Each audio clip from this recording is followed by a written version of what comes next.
Kalian sadar nggak sih, motor yang dulunya sering kena hujat, entah karena bentuknya yang kurang cocok atau warnanya yang terlalu ngejreng, sekarang malah diincar, dan harganya pun otomatis tergoreng.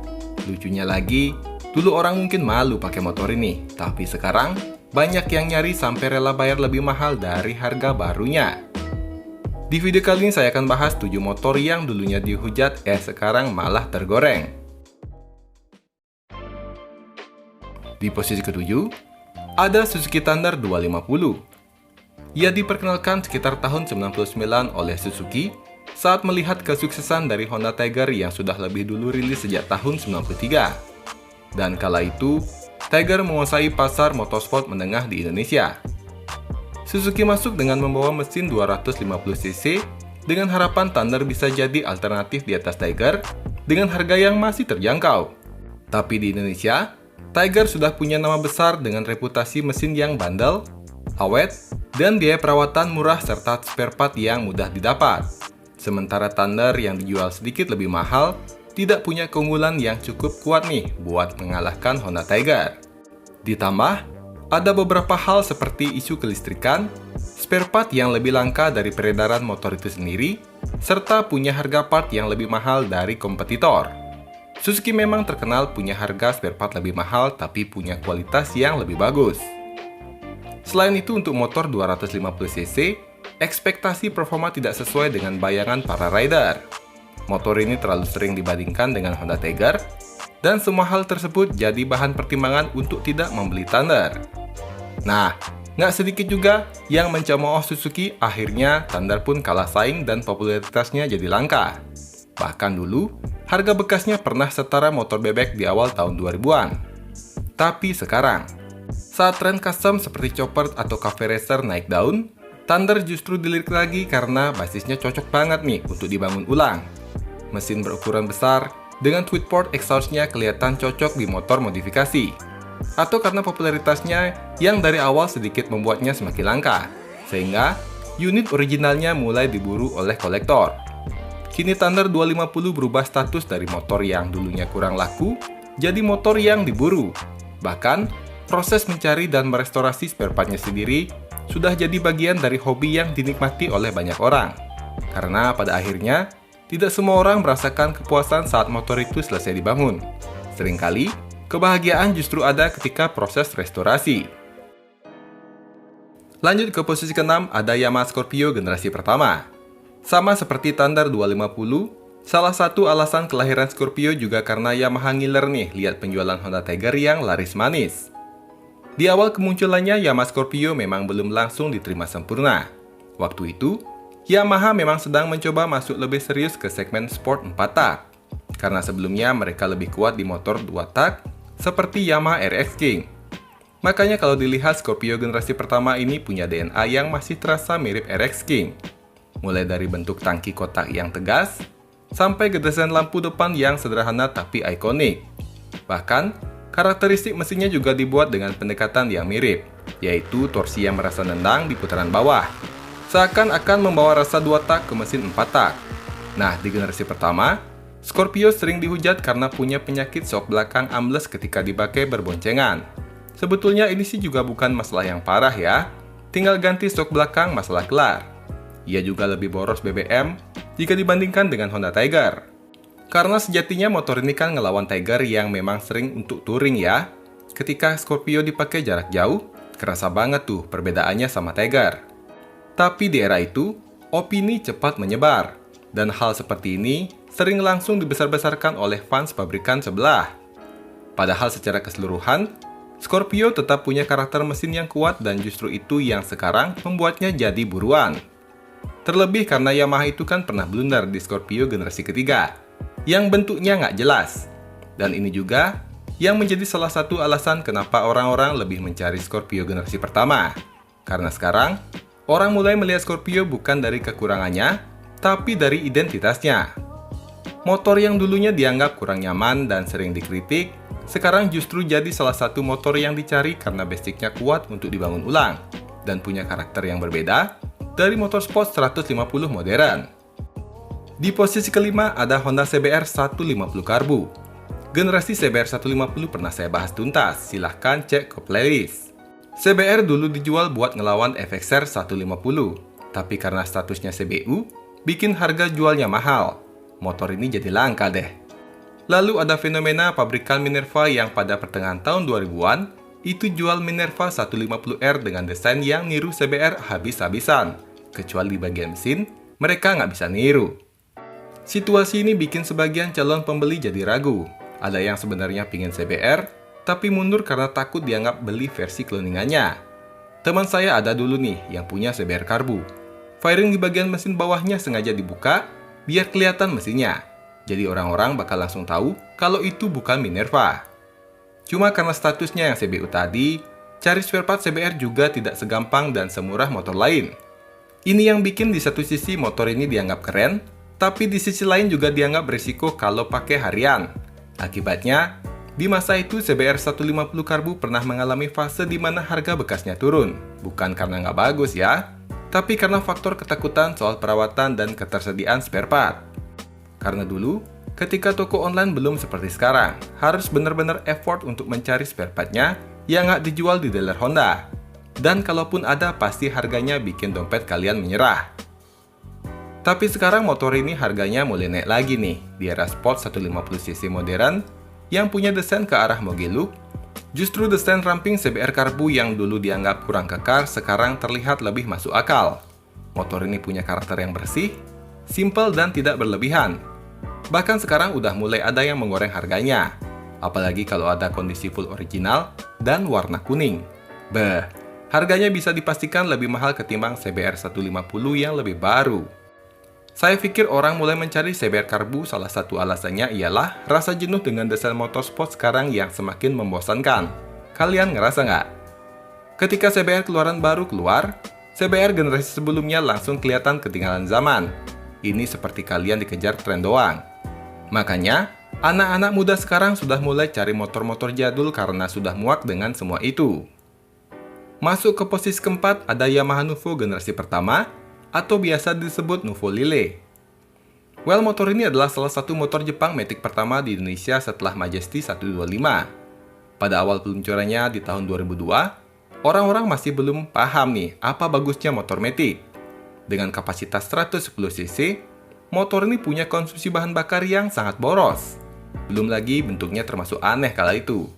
Dan desain bagian dek yang nggak rata, seakan membuat motor ini jadi nggak praktis. Saya juga adalah salah satu orang yang menghujat motor ini karena mikir motor matic nggak akan bisa menggantikan peran dari motor bebek. Terlebih, ketika Yamaha Mio diluncurkan setahun setelahnya, Mio menjadi motor matic yang mulai dicintai. Ia fungsional dan punya bentuk yang keren. Meski awalnya diciptakan sebagai motor buat kaum hawa, tapi perlahan ia bisa dipakai oleh semua orang. Dan untuk Nuvo sendiri, Yamaha pernah memberikan facelift lewat Nuvo Z yang terlihat lebih sporty. Tapi Yamaha Nuvo punya nasib yang jauh berbeda dengan Mio. Hal-hal yang dikeluhkan di Nuvo Lille masih menjadi perdebatan di generasi Nuvo Z, seperti dek yang tidak rata, mesin yang cukup boros, ukuran velg 16 inci, yang membuat kalian harus punya ban dalam cadangan di dalam bagasi. Karena kalau terjadi apa-apa, nggak semua toko punya ban dalam ukuran segini. Dan semua itu menjadi alasan kenapa Yamaha Nuvo sering dihujat. Tapi akhirnya setelah 20 tahun, motor ini mulai dilirik. Desain anehnya mulai dipahami. 20 tahun menjadi waktu yang cukup lama untuk membuat sebuah motor menjadi punya nilai klasik yang menarik. Sedikit demi sedikit sudah mulai nih bermunculan Nuvo Lille hasil restorasi. Tentu melakukan permajaan pada motor yang kurang laku menjadi tantangan besar. Umumnya part-part baru yang terpasang didatangkan dari Thailand dengan harga yang cukup tinggi. Dan inilah yang membuat harga Nuvo hasil restorasi juga sangat tinggi. Karena unitnya cukup langka, membuat harganya semakin tergoreng. Nah, di sini, apa ada yang pernah punya? Komen deh di kolom komentar. Di posisi 3 ada Kawasaki Ninja 150 SS warna kuning. Ini pasti banyak yang ngedebat saya deh. Kawasaki Ninja 150 SS terutama yang warna kuning, saya nobatkan berada di posisi ketiga dengan beberapa alasan. Yang pertama, ketika dijual dulu, Ninja 150 SS adalah tipe terendah di bawah 150R dan 150RR. Kalau dibandingkan dengan 150R yang sama-sama nekat, Bedanya 150R itu pakai stang jepit dan lampu depan yang lebih modern. Sedangkan SS pakai stang bar dan lampu bulat biasa. Kalau ngomongin dari segi harga, SS dijual lebih murah, saya lupa tepatnya. Tapi kalau nggak salah harganya beda 2-3 juta jika dibandingkan dengan 150R. Apalagi kalau ngomongin pilihan warna, tidak banyak orang yang membeli varian warna kuning. Ninja kan identik dengan warna hijau ya. Ngapain beli Ninja tapi warnanya kuning? Ditambah pada pertengahan tahun 2000-an karena masalah regulasi dan emisi, ada isu yang bilang kalau peredaran motor 2 tak akan dibatasi. Motor 2 tak nggak boleh masuk ke kota besar. Motor 2 tak memang akhirnya nggak dijual baru lagi, termasuk Ninja juga, yang stop produksi pada tahun 2015. Berita ini langsung membuat harga jual motor 2 tak bekas hancur lebur, termasuk Ninja, yang harga bekasnya biasanya stabil, langsung anjlok. Tapi nyatanya pembatasan motor 2 tak di kota besar jelas adalah hal yang sulit untuk dilakukan, karena sampai sekarang, motor 2 tak masih boleh tuh masuk ke kota besar. Dan ketika semuanya normal, harga bekas motor 2 tak pun perlahan kembali normal. Terlebih, ketika anak-anak muda kembali menaikkan tagar 2 tak menolak punah. Semakin kesini, malah harga motor 2 tak jadi tergoreng. Khususnya Ninja 150 SS, yang kini malah punya harga bekas lebih tinggi ketimbang yang versi 150R. Terutama yang warna kuning sih, ini paling langka. Padahal dulu kan yang warna kuning, orang ogah belinya. Sekarang, yang punya Ninja 150 SS malah ngecat Ninjanya menjadi warna kuning. Nggak cuma itu, Ninja 150R juga banyak yang modif biar punya penampilan seperti Ninja 150 SS. Nah, lucunya nih, di forum jual beli beberapa kali saya lihat, dijual Ninja 150R dengan deskripsi sudah di-upgrade ke Ninja 150 SS. Lah, ini orang pada baru bangun atau gimana ya? Itu bukannya malah hitungannya downgrade, kok malah dibilang upgrade. Harga bekas Ninja 150 SS sekarang bervariasi, dari 20-an, 30-an, bahkan di atas 50 juta juga banyak, tergantung part-part yang terpasang. Lanjut ke posisi kedua. Di sini, saya menganggap Honda Tiger, tepatnya yang versi Revo lampu picak, pantas masuk ke daftar ini. Sejatinya, Tiger adalah motorsport cruiser yang terkenal gagah dan punya harga jual kembali yang stabil, karena memang masih banyak peminatnya. Cuma ketika Honda Tiger Revo diperkenalkan pada tahun 2008 silam, banyak fans yang butuh waktu untuk mencerna arah desain dari headlampnya. Kesalahan Honda cuma headlampnya doang sih, tapi kesan ini merusak nama besar Tiger. Honda beralasan, biar Tiger jadi lebih modern mirip motor BMW. Tapi kan nggak semua motor bisa cocok pakai desain lampu seperti itu. Hal ini berparah dari bagian dapur pacunya yang nggak ada perubahan sama sekali. Ini bisa bagus, bisa juga enggak ya. Nggak bagusnya ya, Honda jualan motor dengan teknologi mesin belasan tahun.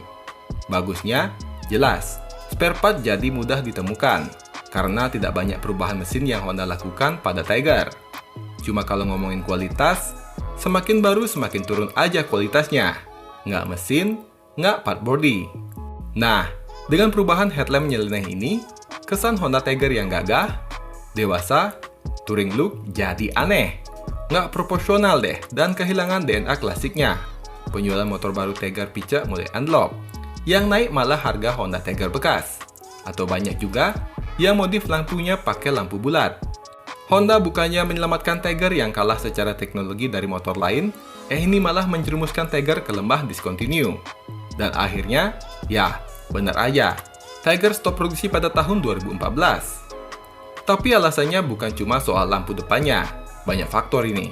Dari teknologi mesin yang kalah dengan motor lain, ketika motor lain pakai injeksi, monoshock, Tiger masih pakai karbu dan juga double shock belakang. Sayangnya Honda pernah bilang, nama Tiger nggak akan dipakai lagi, setidaknya sampai video ini ditayangkan. Nah, tapi yang unik, motor yang lampu depannya pernah kena hujat habis-habisan, sekarang malah dicari lagi. Tiger dengan lampu asimetris original sejak lahir, saat ini malah punya harga bekas yang cukup tinggi. Apalagi yang warna putih. Warna yang paling langka karena kebanyakan dulu itu yang laku warna hitam. Sekarang juga, udah mulai banyak orang ganti lampu bulat Honda Tiger dengan lampu Tiger asimetris. Desain yang dulu dibilang aneh, malah bagi sebagian orang terlihat keren dan berbeda. Dan akhirnya kita berada di posisi pertama. Ada Honda Win 100. Motornya si Bang Dul ini dulu terkenal sebagai motor instansi pemerintahan yang memang dipakai untuk disiksa, terutama instansi pemerintahan daerah atau pedesaan yang punya medan dengan infrastruktur yang mengenaskan, seperti jalanan berlumpur dan tanjakan terjal. Hebatnya motor ini bisa aja ngelewatin itu semua. Tapi ketika unitnya masih bisa kalian temukan di dealer Honda, saya bisa pastikan motor ini bukanlah pilihan bagi calon buyer, terutama di kalangan anak muda. Yang beli mungkin orang tua dengan tujuan buat dipakai kerja. Karena kalau jujur, meski cuma 100 cc, tapi motor ini beneran kuat untuk dipakai nanjak, atau sekedar dipakai untuk ngarit ke ladang. Selain itu kan ia punya image sebagai motor perangkat desa, atau motor tukang pos. Jadi ya anak muda malulah naik motor seperti ini. Cuma yang pasti, kalau dilihat dari penampilannya, motor ini punya desain dan mesin yang nggak selaras. Karena dari bentuknya motor ini kan motor sport batangan ya, tapi ia pakai mesin tidur seperti motor bebek. Jadi inilah salah satu alasan kenapa jarang sekali orang-orang beli motor ini buat pemakaian pribadi. Posisinya jadi serba nanggung. Bentuknya motor laki, tapi kok nggak bisa dipakai ngebut. Mesin bebek, tapi nggak praktikal karena pakai kopling. Orang-orang jelas lebih memilih GL Pro atau Yamaha Air King, biar sekalian beli motor sport. Tapi semuanya berubah ketika motor ini mendapatkan sentuhan modifikasi di era ini. Biasanya, dibikin semi-trail dengan mengganti velg depan dengan diameter yang lebih besar dan dipasangkan ban semi off-road. Seketika, perpaduan antara bentuk sport dan mesin bebek inilah yang jadi daya tarik dari motor ini. Karena selain sebetulnya motor ini enak banget buat dipakai, konsumsi bahan bakarnya pun juga sangat irit. Mesinnya juga luar biasa bandel, buat nanjak juga kuat. Pokoknya dipakai sebrutal apapun motor ini tetap kuat. Dan lama-lama, desain yang unik ini malah jadi identitas bagi mereka yang memang suka terlihat mencolok atau tampil beda. Bayangin, dulu motor ini tuh harga bekasnya palingan 2-3 jutaan. Karena paman saya pernah beli di harga segitu. Dipakailah buat ngarit sama dia.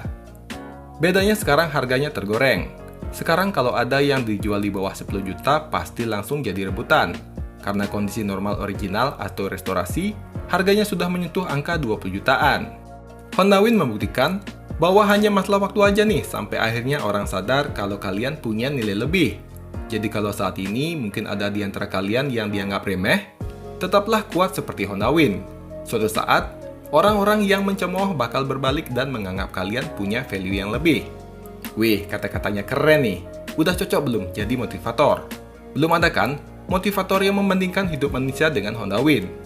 Tapi ya entahlah, efek unit langka memang sering jadi alasan kenaikan harga sebuah motor. Tapi dengan syarat motor ini juga harus punya nilai yang tidak dimiliki oleh motor lain. Karena kan ada juga nih motor yang nggak laku dan langka, tapi sampai saat ini nggak ada yang ngelirik. Nah gimana? Ada yang pernah punya pengalaman jual motor murah? Ternyata sekarang harganya malah jadi mahal dan Anda menyesal. Silahkan komen di kolom komentar. Dan sampai jumpa di video selanjutnya. Terima kasih.